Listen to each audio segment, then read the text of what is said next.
कांग्रेस कार्यकर्ताओं ने पूर्व प्रधानमंत्री राजीव गांधी की पुण्यतिथि मनाई, चित्र पर माल्यार्पण कर पुष्पांजलि की। बरेली भारत रत्न पूर्व प्रधानमंत्री राजीव गांधी की पुण्यतिथि के मौके पर महानगर कांग्रेसी कमेटी के तत्वावधान में सोशल डिस्टेंस का पालन करते हुए मीटिंग का आयोजन कर राजीव गांधी के चित्र पर माल्यार्पण कर पुष्पांजलि अर्पित की। बैठक में महानगर अध्यक्ष चौधरी असलम मियां ने कहा, राजीव जी ने हर जिले में नवोदय विद्यालय खोलने, संचार क्रांति कंप्यूटर मोबाइल को देश में लेकर आए, पंचायती राज व्यवस्था को लागू किया एवं भारत को मैं डॉक्टर चारू मेहरोत्रा। आज राजीव गांधी जी की पुण्यतिथि पर ये कार्यक्रम आयोजित किया गया है और हम सभी ये जानते हैं कि एक आधुनिक भारत के निर्माण में जहाँ पर आरंभ में हम अगर जवाहरलाल नेहरू जी का नाम लेते हैं तो वहाँ पर आज इस बात को हम इनकार नहीं कर सकते कि तकनीकी रूप से सक्षम एक सशक्त भारत के परोधा के रूप में हम राजीव गांधी जी को आज याद करते हैं। लैपटॉप शिक्षा के क्षेत्र में कार्य करना और सबसे बड़ी बात कि जन जन तक संचार क्रांति को पहुंचाना एक आम आदमी के हाथ में मोबाइल, ये इस बात को बताता है कि राजीव गांधी जी की सोच जो थी वो भारत के आम व्यक्ति से कहीं आगे की। उन्होंने बहुत पहले इस बारे में सोच लिया था कि आगे आने वाले समय में अगर हिंदुस्तान को एक प्रगतिशील, विकासशील और सशक्त देश बनाना है तो उसके लिए हमें अपने नागरिकों को भी सक्षम बनाना होगा, जिससे वो तकनीकी रूप से सक्षम हो और इन तकनीकी चीज़ों का इस्तेमाल भी आम व्यक्ति अपनी ज़िंदगी के प्रयोग में लेकर आए। ये एक बहुत बड़ी उपलब्धि है। उसी के साथ हमारे देश में जो एक ईमानदारी सबसे ज़्यादा ऑनेस्ट प्राइम मिनिस्टर के रूप में हम उन्हें मानते हैं कि वो एक पहले शख्स थे जिन्होंने इस बात को स्वीकार किया कि अगर देश को उन्नत करना है तो हमें अपने आप को समर्पित भाव से और हमें ईमानदारी से कार्य करना होगा। ऐसे बहुत सारे निर्णय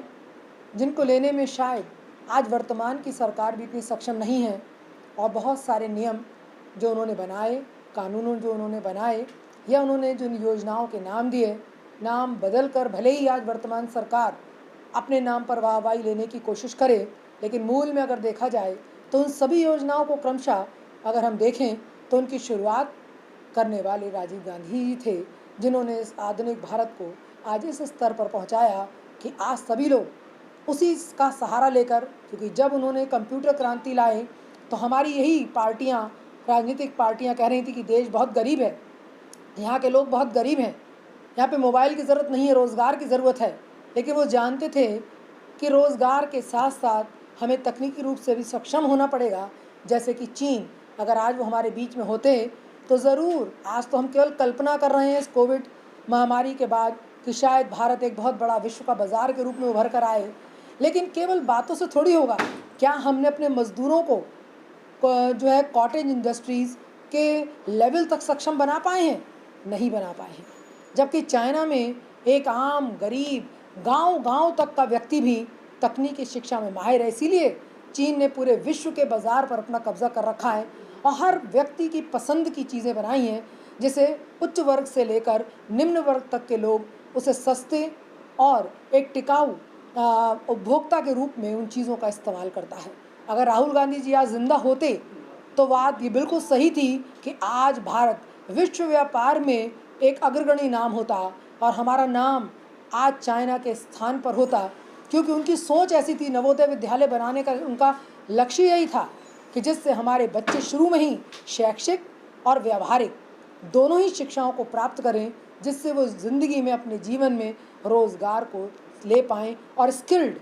जो एक रोज़गार चलाने के लिए, एक तकनीक शिक्षा के लिए स्किल की ज़रूरत होती है, वो उनके अंदर डेवलप हो। आज हमारे भारत रत्न संचार क्रांति के नायक, जो कंप्यूटर, जो लैपटॉप, जो मोबाइल जो आज हम चला रहे हैं, जिसके दम पर इस पूरे भारत का निर्माण जो हमारे किया जा रहा है, उसके नायक थे हमारे राजीव गांधी जी। इस देश के प्रधानमंत्री थे, नौजवानों, गरीबों, मजलूमों के मसीहा थे। आज उनकी पुण्यतिथि के अवसर पर महानगर कांग्रेस कमेटी ने एक कार्यक्रम आयोजित किया है। आज हम ये कहना चाहते हैं कि जो सपना राजीव गांधी ने देखा था इस देश को दुनिया की चौथी शक्ति बनाने का, जो सपना राजीव गांधी ने देखा था कि देश के सबसे आखिरी व्यक्ति तक इस सरकारी योजना का पैसा पहुंचना, आज जो मनरेगा के माध्यम से लाखों करोड़ों लोग रोज़गार पाए हैं, आज जो पंचायती राज व्यवस्था लागू की है, जो सीधे पंचायत में पैसा जाता है, सड़कों का निर्माण होता है, गलियों का निर्माण होता है, ये राजीव गांधी जी की देन है। आज ये कंप्यूटर भी राजीव गांधी जी की देन है। आज इस देश में जो नवोदय विद्यालय खोले गए हैं कि उन गरीब बच्चों को CBSE बोर्ड के बराबर की, इंग्लिश मीडियम के स्कूल के बराबर की और उससे भी अच्छी व्यवस्था शिक्षा की मिले, ये राजीव गांधी जी ने व्यवस्था हमको दी है। ये एम्स हमको दिया है, मेदांता हॉस्पिटल जो हिंदुस्तान में सबसे बड़ा हॉस्पिटल है, इसको ज़मीन देकर राजीव गांधी ने उनको बुलाकर यहाँ दिया है। हमारे कांग्रेस के टाइम में जो हॉस्पिटल से, जो कॉलेज, जो डिग्री कॉलेज, जो मेडिकल कॉलेज बनाए गए हैं, आज उसी की वजह से हम कोरोना से लड़ने में सक्षम हैं और उसी की वजह से हम कोरोना को हराने में कामयाब हो रहे हैं। आज हम ये कहना चाहते हैं, आज हम संकल्प लेते हैं, जो हमारा संकल्प है इस देश को बनाने का, इस देश के निर्माण के लिए, जिस पर सोनिया गांधी जी काम कर रही हैं, जिस पर हमारे राहुल गांधी जी काम कर रहे हैं, प्रियंका गांधी जी काम कर रही हैं, उन्हीं के साथ कंधे से कंधा मिलाकर, उन्हीं के पद चिन्हों पर चलते हुए इस देश के निर्माण के लिए हम लोग संकल्पबद्ध हैं, कटिबद्ध हैं। यही हम कहना चाहते हैं। आज संकल्प